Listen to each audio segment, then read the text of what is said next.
Donc là, aujourd'hui, on se voit pour refaire le bilan à 1 an et demi, 2 ans du début du module.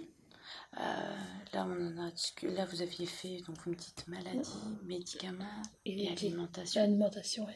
D'accord. Et donc, où vous en êtes aujourd'hui avec votre maladie? Je vois la psychiatre, la psychologue. Et là, depuis que j'ai le module, je me dis, Mel, il faut penser à ne pas rechuter, à ne pas penser à n'importe quoi. Il faut être dans la réalité, ne pas tout confondre pour ne pas rechuter. C'est ça qui fait que je suis stable, quoi, que je ne vais pas rechuter, quoi. D'accord. Là, d'où je sais si je vais tomber malade, les petits signes qui font que je vais tomber malade. Donc, vous les repérez mieux? Je les repère mieux. Ma pathologie, en fait, c'est la schizophrénie dysthymique. C'est une schizophrénie qui inclut des troubles bipolaires. Comment ça se manifeste? En fait, il y a les symptômes de la schizophrénie classique, j'ai envie de dire. C'est-à-dire c'est surtout les syndromes positifs et les syndromes négatifs. C'est-à-dire que j'ai eu des passages où j'étais très exalté, très euphorique, tout ça, très, très speed. Et puis, et en même temps, j'ai eu des passages avec des hallucinations aussi, et des délires aussi. Ça s'est calmé par l'instauration d'un traitement. Et en fait, la dysthymie, c'est... En fait, je suis schizophrène bipolaire pour moi. C'est comme ça que je le dis. C'est ça. C'est que je passe d'un état à l'autre assez rapidement. Même très rapidement. Et malgré des fois le traitement, et c'est quelque chose qui est un peu dur à contrôler.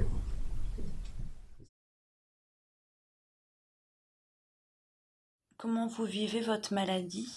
Je me souviens, la dernière fois, c'était difficile. Ah ouais, je vis avec, mais j'ai du mal.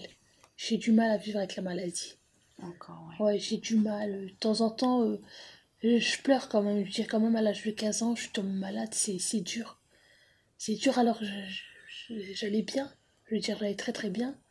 Du jour au lendemain, pouf, je suis tombée dans la maladie. Donc on savait pas trop qu'est-ce que j'avais, jusqu'au jour, c'était à répétition que j'allais toujours à l'hôpital, jusqu'au jour où on a dit que j'avais un trouble bipolaire. J'étais bipolaire. Donc on savait pas trop qu'est-ce que j'avais. Y a des jours où on y pense plus que d'autres. On se dit qu'on n'a pas de chance. Après, j'essaie de relativiser en me disant que physiquement, j'ai rien, quoi, déjà, parce que quand j'étais hospitalisé la dernière fois, c'était à la clinique là derrière, M. Poul avait fait une prise de sang complète, il m'a dit que tout allait bien. Et c'est vrai que des fois c'est dur à accepter, parce qu'on se dit pourquoi c'est tombé sur moi. Des fois, parce que ça simplifie pas vraiment la vie, quoi. Mais ce qui est dur, c'est des fois c'est les réactions des gens qui connaissent pas, quoi. Et ça c'est dur, quoi, des fois, les gens qui jugent, enfin bref, on avait déjà parlé à mon travail, des gens pas très intelligents qui s'amusent avec ça, et ça, c'est pas drôle, quoi. Il y avait une question de savoir si c'est une maladie qui évolue dans le temps. Est-ce que vous pouvez nous dire un peu votre perception? Enfin, il y a un médecin un jour qui m'a dit que ça disparaissait plus ou moins avec l'âge. Mais non, pendant les séances d'éducation thérapeutique, j'ai entendu dire que c'était à vie. Oui. Il n'y avait pas de guérison possible, mais qu'on pouvait vivre avec, quoi. Le traitement, tout ça, les suivis, ça permet de vivre avec comme, je sais pas comment dire, comme un diabétique qui vit avec son diabète, quoi. Exactement.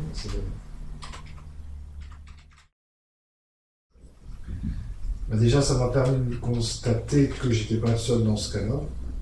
Ce que je savais déjà avant, mais le fait d'être dans un groupe comme ça permet de se sentir moins seul. Donc ça c'est important, et puis ce que ça m'a apporté, c'est que en fait on peut vivre malgré tout avec ça. Parce que quand on lit un peu les symptômes comme ça à blanc, en froid, ça peut faire peur, quoi. C'est vrai qu'en fait, avec le traitement, tout ça, les soins, on peut vivre avec.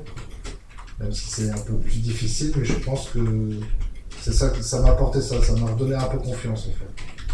En disant que c'est pas insurmontable.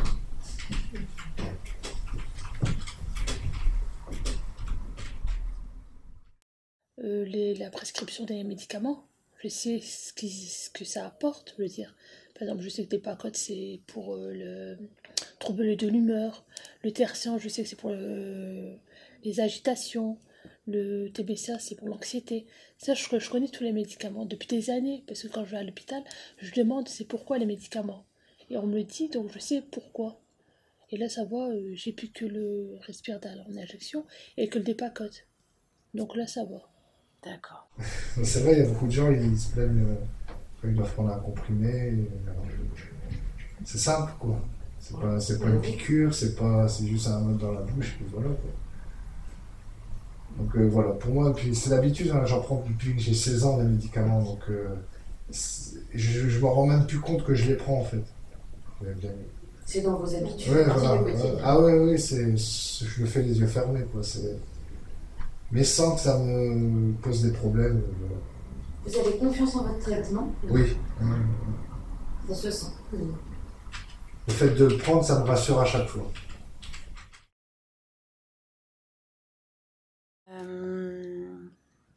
La diététique. Ouais, l'alimentation, ça m'a beaucoup apporté. Ouais. Genre des fois, je dis bon, je mange pas de gâteau. Je regarde les glucides, les lipides. Je regarde 25 grammes, combien ça fait de sucre. Et je dis ah non, ça fait 4 sucres. Ah non, je prends pas. Donc je laisse tomber. Alors je préfère prendre bien. une tartine avec du beurre que prendre 2 ou 3 gâteaux. Faut faire attention à ce qu'on mange en fait. Par exemple, avant je mangeais des chips, je mangeais plein de cochonneries. Et là j'ai vu que les chips, il y avait trop d'huile, les cacahuètes, il y avait de l'huile. On avait fait les carrés de beurre, on savait combien il y avait de portions de beurre. J'ai dit ah non, faut arrêter tout ça, ça fait beaucoup. Beaucoup, même ça joue aussi, par exemple, on sait jamais si on peut avoir le diabète ou bien une maladie du cœur ou quoi que ce soit. Donc j'ai dit ça, il faut arrêter. Il faut arrêter. Donc je regarde des fois, ah non, il y a 3 morceaux de beurre, 10 grammes de... Donc je fais attention. Ah, impeccable. Ouais. Vous avez bien tiré profit du module. Ouais. Je me suis rendu compte qu'en fait, j'étais quand même quelqu'un, même si je dis que ça va mieux, tout ça, qui est quand même fort angoissé, stressé aussi, surtout. Et que le fait de parler, ça permet quand même déjà de faire avancer les choses. Je me souviens, il y avait une séance où j'avais pas très bien, puis le fait d'être venu, d'avoir pu parler pendant une bonne demi-heure, je suis sorti de là, ça allait mieux, quoi. C'est ça que c'est important. Ouais. C'est important. Mais les angoisses, oui, comme je disais, tout le monde en a, quoi. Donc je sais pas si à partir de quand je peux dire que je suis plus angoissé que quelqu'un d'autre. Enfin, c'est compliqué, quoi. On discute ou bien des fois je vais chez ma sœur. Ma sœur, elle me prend, elle me dit tu viens à la maison. Donc elle me dit tu marches quand même un petit peu parce que par rapport à ton poids, essaye de marcher. Donc de chez moi, chez elle c'est pas très loin. C'est à 10 minutes, un quart d'heure. Donc de temps en temps elle me prend, 1 ou 2 fois par semaine, je vais marcher. Je vais marcher, on discute un petit peu. Des fois elle fait de la pâtisserie, tout ça, donc on fait ensemble. Elle me dit comment il faut faire, donc elle les fait. Et après, des fois, elle me dit, viens, on sort, on va faire les magasins. Elle prend voiture, un petit peu, on tourne faire un magasin. Des moments c'est dur, mais je suis quand même dans une situation matérielle qui est pas trop angoissante, donc c'est déjà énorme, quoi. Mais je l'ai vu quand j'étais hospitalisé, on voit des gens qui sont dans une situation compliquée, quoi. Il y en a beaucoup, hein, on a fait des gens qui ont rien, enfin voilà. Avec moi, j'ai une famille, j'ai un appartement, j'ai un travail, c'est quand même beaucoup, quoi. Donc ça, voilà, où je me dis, c'est déjà pas mal. C'est souvent que vous partez en vacances? Ça fait la 4e année que je pars la 4e que je pars avec mon père en été. Chaque année, on va sur l'île bretonne quelques jours.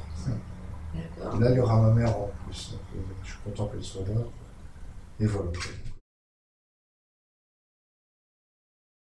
Où est-ce que vous pourriez aller chercher de l'aide? Ah, je viens au CMP. D'accord. Je viens au CMP directement. C'est comme la dernière fois. Très bien. Ça fait longtemps, ça fait 1 an, j'étais pas bien. Bah, ma mère, ils ont su que j'étais pas bien. Ma soeur, elle m'a dit non, t'es pas bien. On est venu juste au CMP, on avait vu le docteur, tout ça, et on m'a hospitalisé. Et si le CMP est fermé, par exemple, c'est la nuit? Bah, je vais à l'hôpital. Ouais. Je vais à l'hôpital.